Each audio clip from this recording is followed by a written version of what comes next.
Welcome everybody to another episode of Now Hear This. Tonight, my very special guest is Let the Dirt Say Amen. Thank you so much for joining us this evening.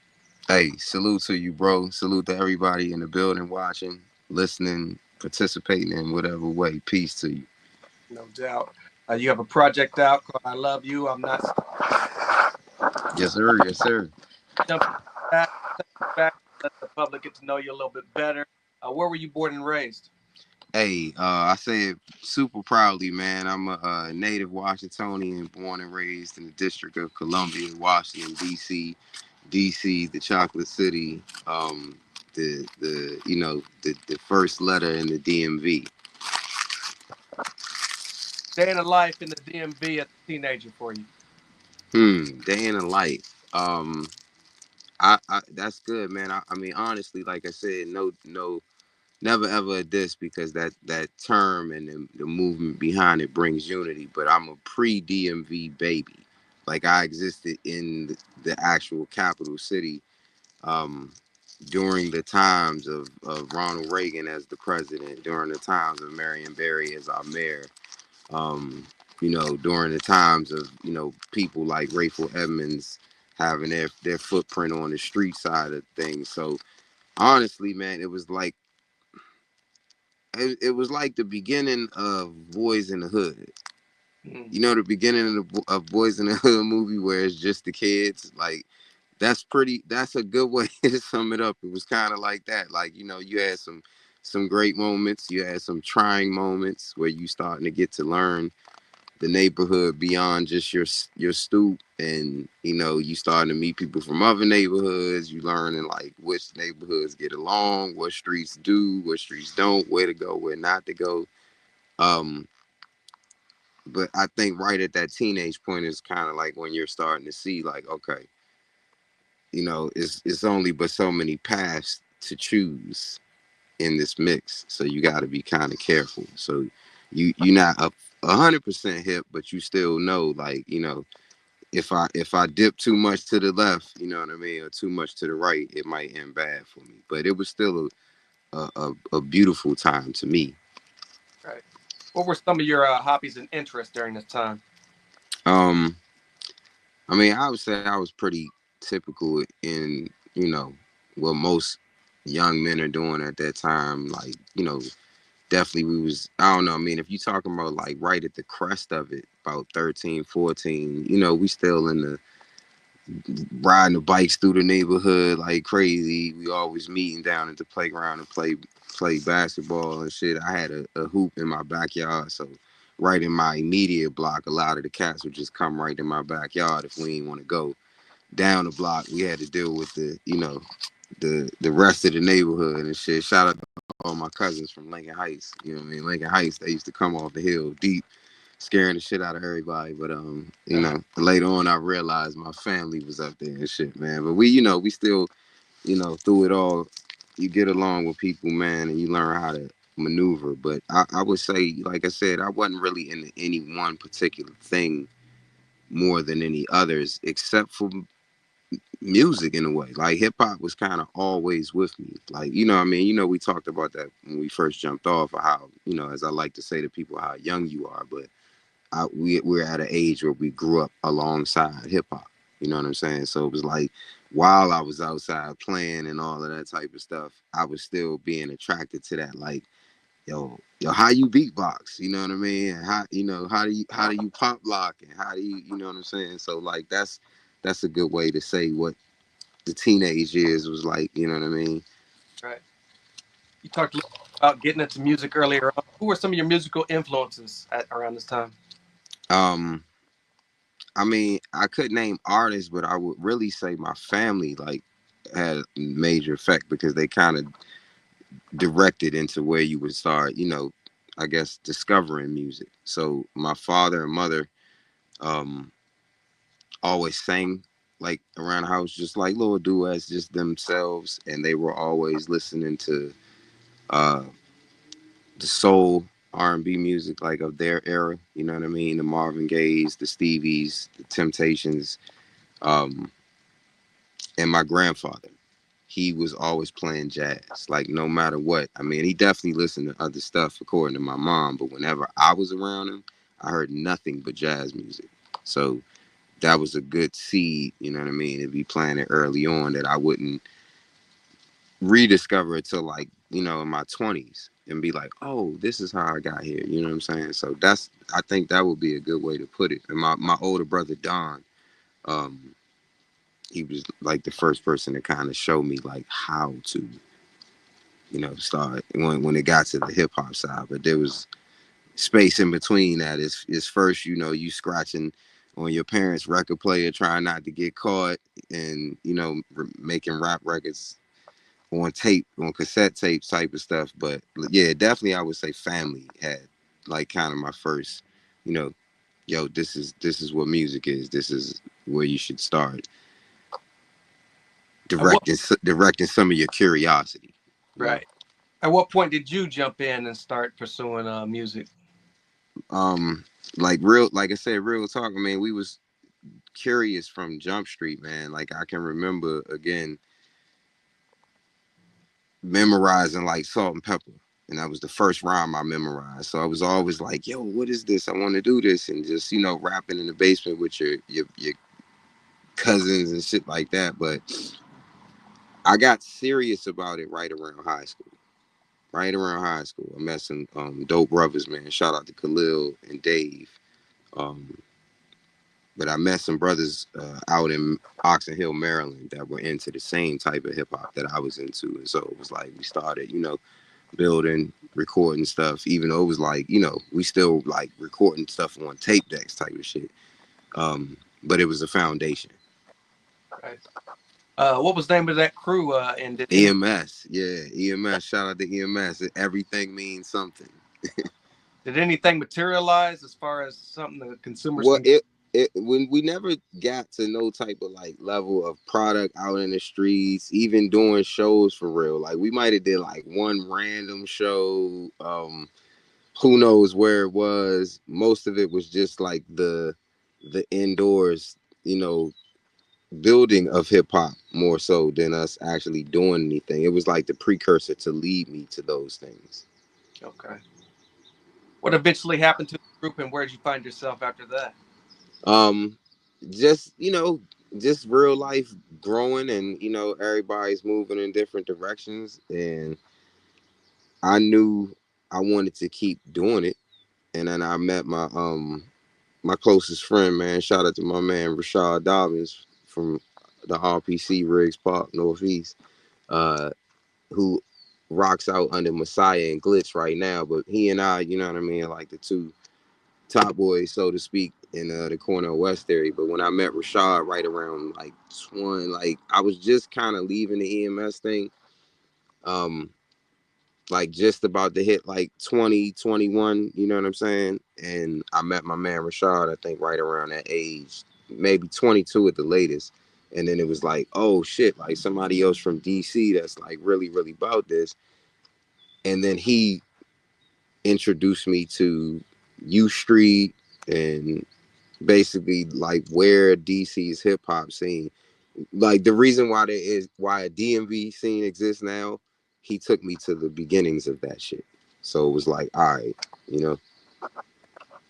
For those of us who may not have been from the area, can you describe what that DC scene was like around that time? Oh man, it was, it. I would liken it. I mean, obviously DC is a very unique place. It's no state. It's a territory. You know, the White House is right there in our backyard. We the front yard, they're really the backyard, but it might look different to other people's perspective. But the city was really rocking at that time. It was still Chocolate City, predominantly, people of African descent that have been in America for some time. I'll say it that way because, it gets tricky when you say black, African American, all that type of shit, but everybody gets what I'm saying. So the mix was different. It was a lot of like heavy culture happening in the city at the time. And while go-go is the driving force, and that has changed even over the years, it's still the most recognizable native music. But hip hop was taking shape in places like U Street, you know what I mean? I'm sure even as far on up as to Georgetown, Adams Morgan, areas like that, Northwest, Uptown DC. And to me, it was our equivalent of what was happening in New York, what was happening like in LA here with like, the Good Life and Freestyle Fellowship. Like DC, we had Freestyle Union. You know what I mean? We had crews like the Amphibians. Um, and again, many other cats that I could get the name of, hopefully we'll have another point for that. But it was just like, it was late 90s, you know what I mean? Right at that point before hip hop to me took a serious fucking turn for the worst in my opinion in a lot of ways, but that's pressure breeds diamonds. So, but the city was very different at the time. It was different than the DMV era of everything. You know what I mean? DC was still rough and you could still get your ass beat. You know what I mean? In the places where we were performing at and shit like that. You know what I mean? So that's to me it was a little more grittier. Um, a lot more competitive. You know what I mean? Because there was no internet. That's a good way. Like I said, if there's any hip hop scene anywhere at that time period, like I said, if you within our age range, I think we all kind of had a similar thing going because we knew that this got to keep going. We knew that this shit is starting to get real commercial. You know what I'm saying? Right. Did you and your partner shop demos around this time? Yeah. So like I said, we formed the Cornell West theory. Um, like we were doing solo stuff prior to. I was rapping under the name Dimensional Control, which shout out to my man Rashad. Like I said, I'm gonna start calling him Hoodie the Nigerian for the rest of this interview. So hopefully people will remember the reference whenever I say my man Hoodie. But he came up with that name, um, and I was used that for a while with solo stuff.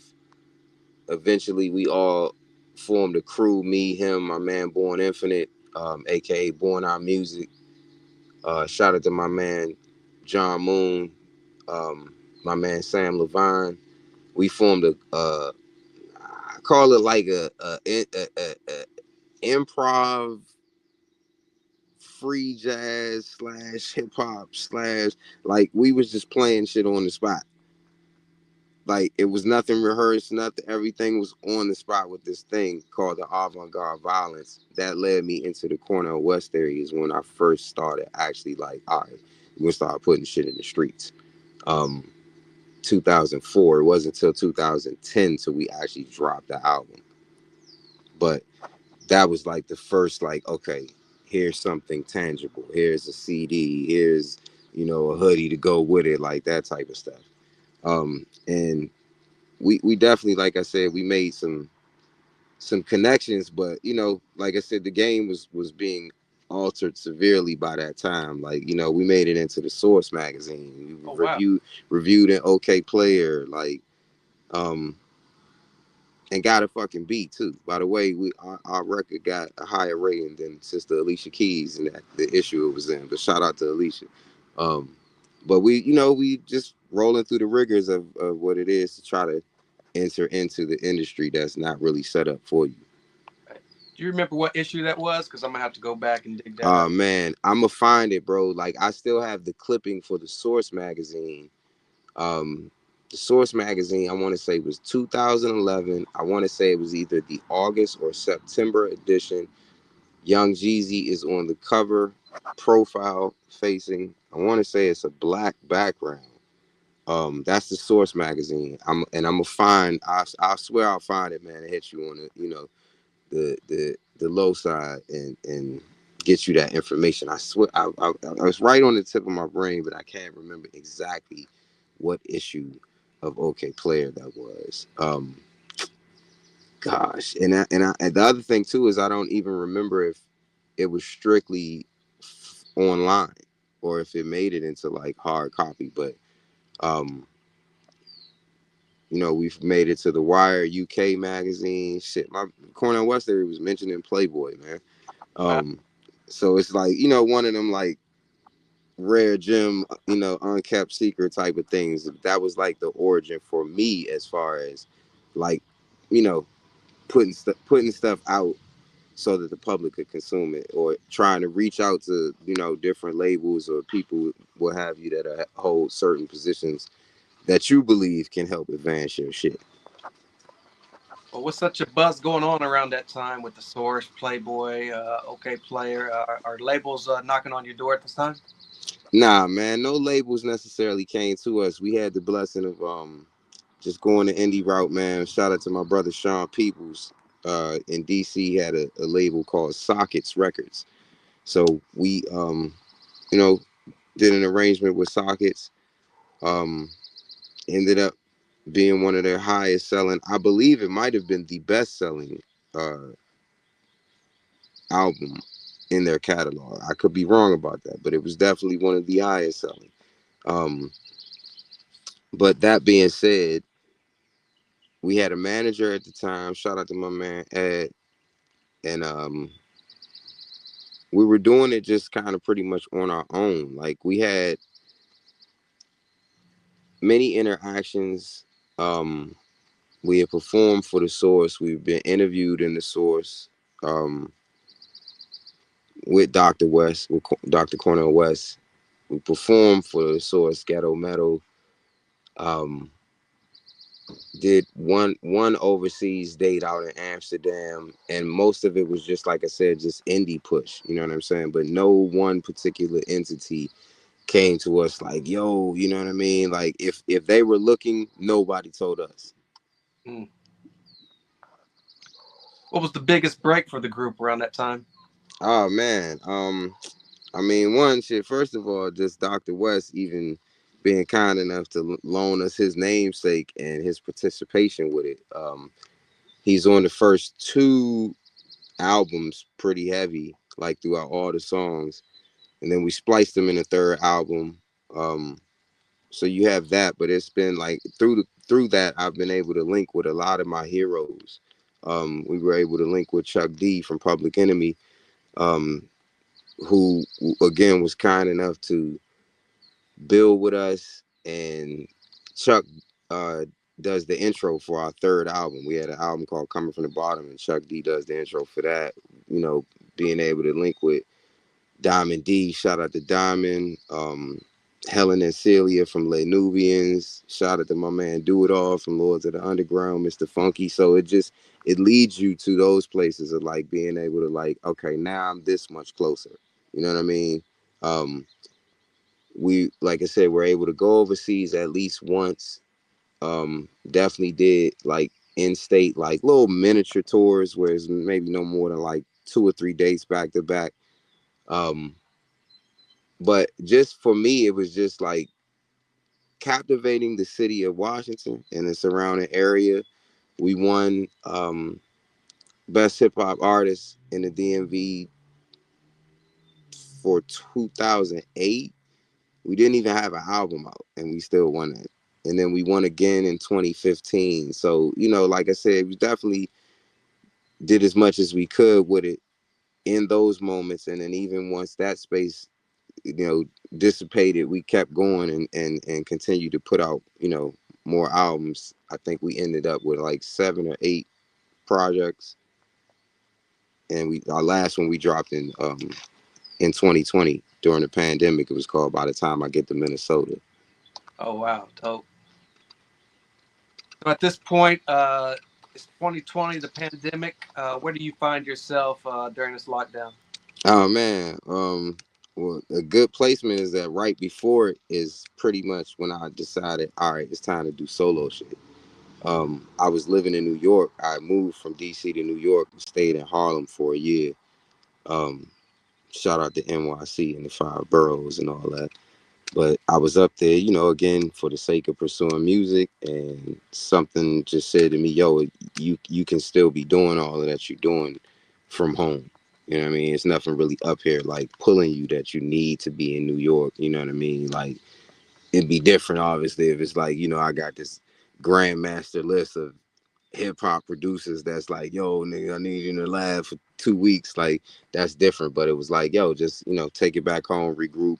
And as I came back, I mean, I always kind of thought about it like loosely, but just I was, very dedicated to the group, the Cornell West area. So I didn't know what it would look like for me as a solo artist, but then I just got the idea. It was like, yo, you need to start working on something. So I think about 2017, I got back in 2017. Um, so right around that time, I started working on my first solo project. So it dropped right before the pandemic in 2019. I dropped an album called Bullets, um, under the name Tim Hicks X The Dirty Church, which is Tim Hicks and the Dirty Church. Um, and then the pandemic hit. So it was like, I was working on the next album that I would release as a solo artist when the pandemic hit. And obviously, life went to a screeching halt for everybody. We like, okay, is this some apocalypse now shit? Like, you know what I mean? And I'm saying that lightly with respect to what really went on. Um, but yeah,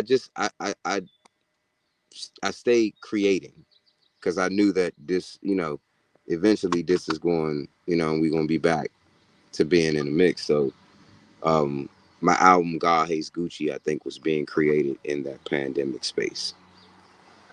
We can go back to that debut. What was the concept behind Tim Hicks X, The Dirty Church?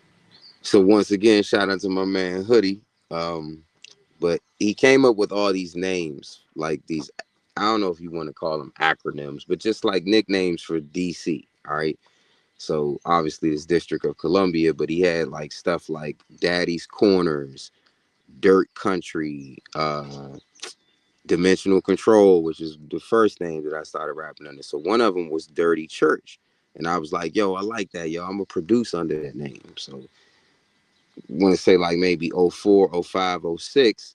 It wasn't like widespread, but it's just that's the name I was using to do production under, because I also produced like 90% of the music for Cornell West Theory, and then moving on into my solo stuff, I basically did 100% of it up until I Love You. I Love You. I'm Not Sorry. Um, but obviously, my mother named me Tim Hicks, Timothy John Hicks. For anybody that needs my full government, but um, something just said use your real name and just attach the Dirty Church thing to it, so it can kind of be like, is this one person? Is it a crew? Like, you know what I mean? And then when I discovered some other entities were using Dirty Church, Dirt Church, or something of that variety in their name, I ain't want to have the Biggie Smalls, situation where you got to now you to know Notorious B.I.G. So God was kind enough one day to whisper in my ear again and said, "Let the dirt say amen." And I was like, "Yo, that's dope." But I was thinking of it as more like a call and response between people that was fucking with the Dirty Church, right? And then one day it was like, "Yo, that's an ill ass name." And then I made the name switch right before I dropped God Hates Gucci. Okay. Now, you talked about getting into production earlier on. Did you shop your beats at all, or were you just strictly all about the Man, group? very loosely. It was like usually to people just in the DMV area. It was a very select few people, not that many. It wasn't like nobody can be like, yo, man, it's like hundreds of niggas that got beat tapes from, Let the Dirt Say Amen or whatever. Only really is, and even up to now, I believe that only a select few people are aware that I produce as well, you know? Right. Oh. Now, you won a 2020 Whammy Award for that debut album. Is that correct? Yes. All right. Oh, I just want to have a real quick shit talking moment. yes, sir. Shout out to my man Head Rock, because Head Rock, I think, still got everybody beat as far as his number of overall whammies. But I will argue this: if you find another dude in my city that can hold up six like Michael Jordan, bring him to me. All right. So I got two for Cornell West Theory. I won the one in 2020 for Bullets for my first solo album, best rap album. God Hates Gucci shows up. Nah, I could be quiet because I'm sure you're gonna get to that, but you know what I mean. Let's just say I won six. All right, I got six of them things, and the most recent one was 2023 for best rap group again. Shout out to my brother Sean Bourne. Shout out to my man Camber and the whole Humble Monarchs crew. We dropped the album under the name Three to Godway called Mount Olympus, and you know what I mean. Took it for that as well. Um, but yeah, man.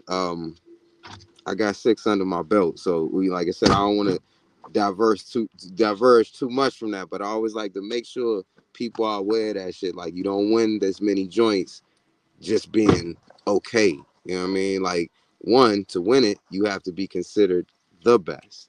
But all praise is due to the Most High because I'm a vessel. But just remember that light skinned dude from Northeast, keep snatching them, man. Just collecting trophies, man, for my city and for hip hop's sake, you know? Right, no doubt. That Bullets debut, what was the difference that you found, trial and error going from a group to now you're working by yourself? I mean, the biggest thing for me was live music. It was live music. It was like, I got really used to I don't want to say the cushion, but the like the support of what a live band brings. Like, you know what I mean? Obviously I'm from hip hop, and hip hop is an analog and a digital thing at this point. But um it's just, and pardon me, man, I lost my train of thought for a second. Loop me right back in real quick, like our main focal point, because I was getting ready to say something else that I don't think was truly attached. Repeat the question one more time, real quick. Difference, you were working with the Yes, group. solo. Yes, all right. So, like I said, that live music thing will be the main thing. Um, Getting used to rocking in front of crowds again, where it's just the backing track. Obviously, shout out to my couple of homies that's really dope DJs. Shout out to DJ Two Tone, DJ RBI. Um, I've been blessed enough to have cats like that back me, but it's like getting used to that because you feed off of band energy. Like our band, we ain't just we not just playing the instruments. Like we move like again, we from DC, so go affects us, punk music affects us, Bad Brains. So it's like it's a different type of effect when you see that on stage, and we used to like a certain rowdy type of energy. So adjusting to the solo, like I said, it's just a more controlled environment. You know what I mean? Where the Cornell West theory was like controlled chaos. Right. Also, 2020, you dropped sitcom. Yes, that was like a random shout out to my brother Rashad, aka Hoodie the Nigerian. Um, we just, it was just like sitting there, and we with Cornell West theory, we started to kind of just have a little more fun with it because people always viewed it as serious thing. So sitcom was really in ways almost a Cornell West theory like B-side project, but it was right when I changed the name. So I released it, under Let the Dirt Say Amen, I think maybe, and The Dirty Church. Like it was like both. I can't even remember fully. And then obviously me and my man Rashad Dobbins, we took on alias names for the album. So he became Hoodie the Nigerian. I think I took the name Sugar Spinks for the album. So it was just like some random, just like, I mean, again, I can't even liken it to Doom because no one is like Doom, but it gave me like one of those type of feels where these beats are like, yo, who the would rap over this? You know what I'm saying? And it was like, yo, let's just rap over it. Let's have fun. Um, Hoodie hit me and was like, yo, the first thing he's like, yo, can you cut up this beatboxing part of the Fresh Prince of LA, this scene? And I was like, he's like, I'm gonna rap over that shit. Then when I did it, I was like, yo, what if we did a couple more of these joints and took other, TV theme songs or stuff from movies, and then that became the project, and it happened in the pandemic too. So it was like the sitcom was like, all right, sitcom for TV shows, but also we had to stay the fucking side. So it was like, all right, everybody just sit calm, man. Here goes something for y'all to check out that'll hopefully, you know, keep you from having the blues too much in this moment. Right. Very dope.